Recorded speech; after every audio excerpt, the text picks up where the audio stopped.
Here I come. Know you see me coming, drop my bump on Antoine, picked it up on the thunder. What's the motherfucking deal, SauceNation? Man, y'all don't know about that. I'm gonna hit y'all. I'm starting hitting y'all with them throwback lines. That shit get me out before the beginning. What's the motherfucking deal, SauceNation? This is a Sauce Sports special. If you don't know what Sauce Sports is a Houston homer channel. So we talking H-Town teams, we talking Texans, Astros, Rockets, Dynamo, Dash. We talking about the Tigers, we talking about the Cougs, we talking about the Owls, we talking about the Panthers, we talking about collegiate, professional, amateur, semi-pro, high school, whatever it may be. If it's H-Town related, we're going to put a little bit of flavor on it. We're going to splash, put a little sauce on it. If you're not a fan of H-Town teams, man, I'm giving you fair warning. PSA, get up out of here. Get up out the Toyota Center, or wherever we're at right now. We're not technically in the Toyota Center, but, get off the Rockets home court, because we about to talk some H-Town. We about to talk some Rockets, you know what I'm saying? You might not like the taste, so get on up out of here. Anyway, like I said, I'm your boy Ed Hunter. You can catch me at the real Ed Hunter on Instagram and Twitter. And if you want those H-Town only Sauce Sports stages, you can catch me on Sauce Sports HTX on Twitter. Now let's get into it. Something that everybody's been talking about lately. And I don't really know how I feel about it, because honestly, before I started recording this shit, I was of a different mindset. And literally, like, when I push record, my thoughts changed about this, because I was thinking about something different. Now, I'll talk about how I felt at first. And at first, there's the rumors that Chris Paul is going to be visiting the Rockets and the Nuggets, and that there's heavy interest from San Antonio. Okay, cool.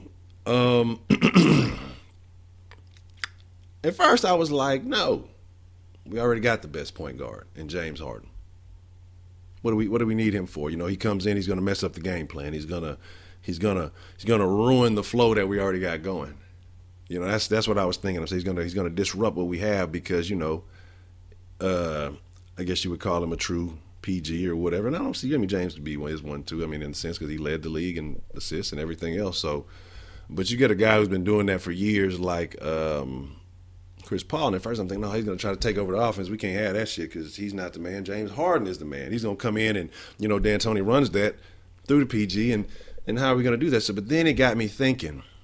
Then I got to thinking. I said, hold up, wait. Hold on. Just wait 1 second. Let me think about this. This could work.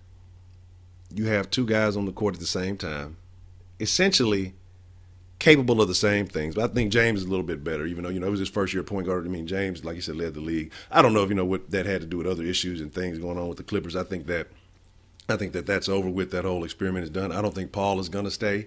I don't think Griffin is going to stay, and I just think it's a clusterfuck going on over there. But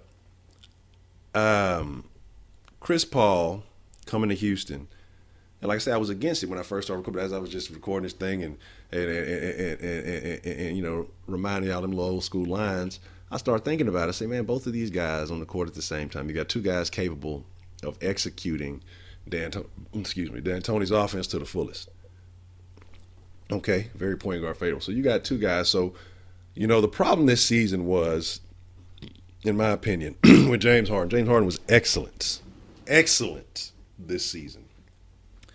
But when James Harden came off the floor, you saw a noticeable change. Then,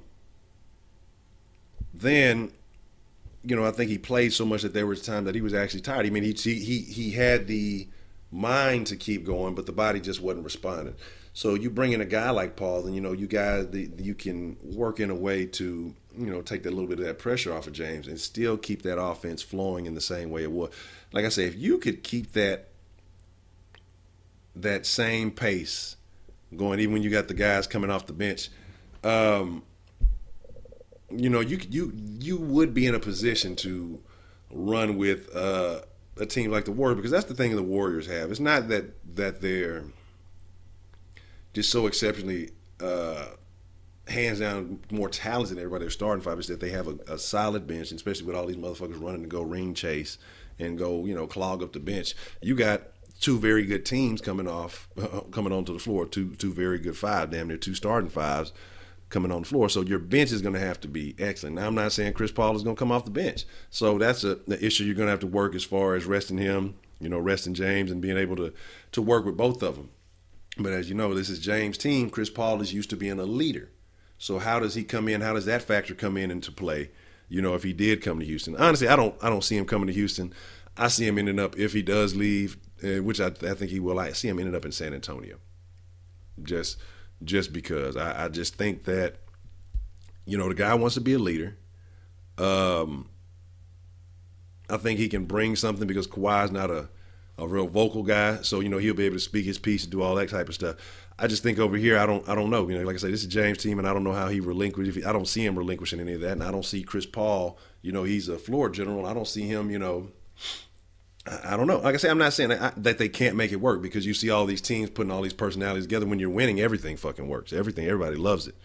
But I don't know. Like I say, I really wasn't big on it at first. But if they can find a way to make that work, then that might be your best bet. Morey said he had a trick up his sleeve. He had some kind of maneuver that I think he was going to pull. Morey's a magic man, like that old Heart song. Yeah, I said Heart, so I don't just listen to rap music. I listen to a little bit of everything. So, yeah, anyway, like that old Heart song, he's the magic man. Morey's capable of pulling a rabbit out of a hat and making something shake. I honestly just don't see Chris Paul in it. Yeah, he may visit. But if not, San Antonio, then definitely. Because who's going to go to Denver? I don't see that shaking. Of course, they're missing a piece or two. But then, like I say, he may want to run his team. Or if you're really trying to compete, you see that that they've done over there with that Golden State, and you see that's going to be in play for the next couple of years. You're going to have to go somewhere where you're stacked up. And so I see, San Antonio being more of a destination for him, because then you have LA, you have Kawhi, and then you have Chris Paul. Over here, you just really got James Harden. You have some other good, significant key pieces. I'm not discounting Gordon or Anderson or any of these guys. I'm not discounting Ariza and their contributions. I'm not discounting Capella and his contributions. But I think that the way the players are going to start looking at things now, they're going to try to go or get to a position where they can balance the right amount of talent on a team that they can be on, and the money too. Of course, they want to get paid. Chris Paul's getting up there a little bit.